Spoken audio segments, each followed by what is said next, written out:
So we're entering a period where we're not going to get too many Vita games. There aren't going to be many Vita games coming out due to the QA issue, and a lot of us are stuck at home. So it got me thinking about some really long Vita games that can keep you busy during the summer when you're stuck at home. First up, Trails of Cold Steel 1 and 2.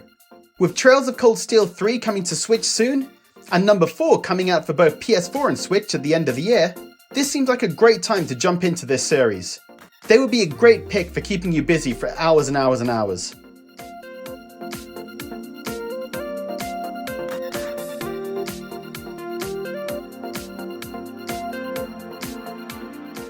Rainbow Skies is a strategy RPG, and it is huge. I remember when I first played, I didn't even get to the real story of the game till around 15 or 20 hours in. There is a lot to do here and it's a tough game, but I had a really good time with it.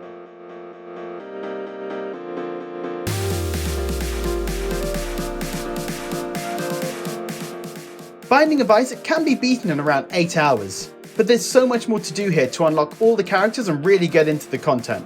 It's so fun and addictive, and it's easily one of these games that I could get lost in for hours.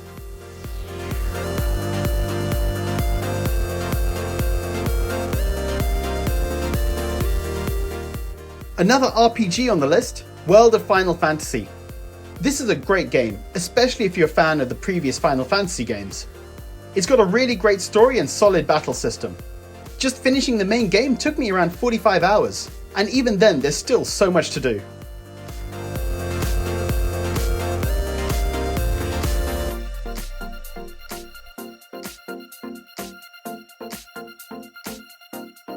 Dragon Quest Builders is like Minecraft, but much friendlier for newcomers. It really helps you to learn and understand the mechanics of building your world, and also has a story and a mission structure.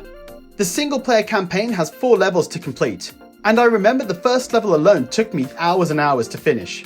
It depends how much time you want to spend exploring and really getting into the building, but there is so much to do in this game.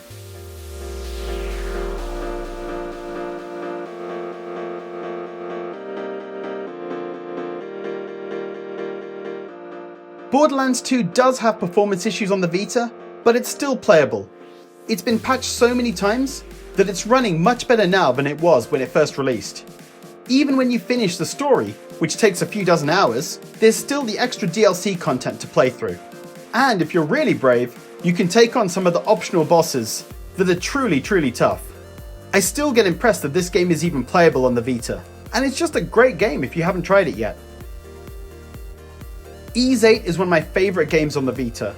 It's an action RPG and it is super long. Finishing it once will take you around 45 hours. The gameplay is brilliant and the graphics are some of the best on the system.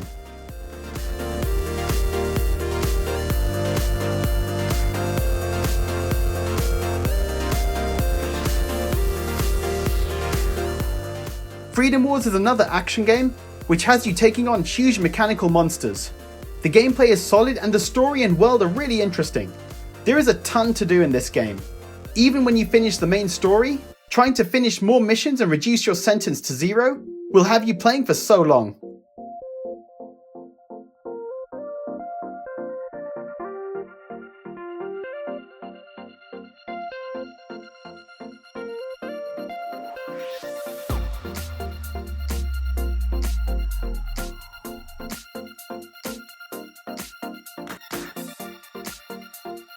Soul Sacrifice Delta is kinda similar to Freedom Wars in that it's Sony's answer to Monster Hunter.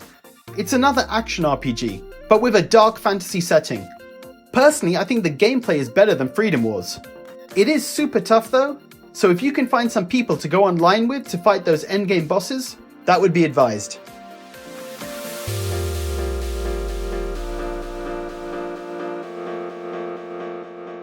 Lastly, the Danganronpa series.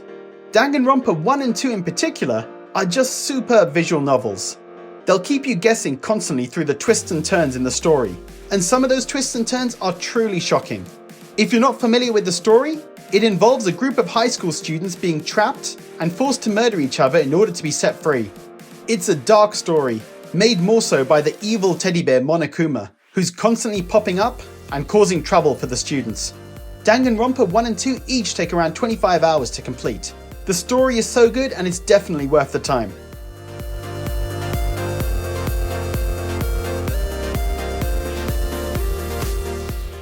So guys, those are just 10 really long, excellent Vita games that you can play during the summer.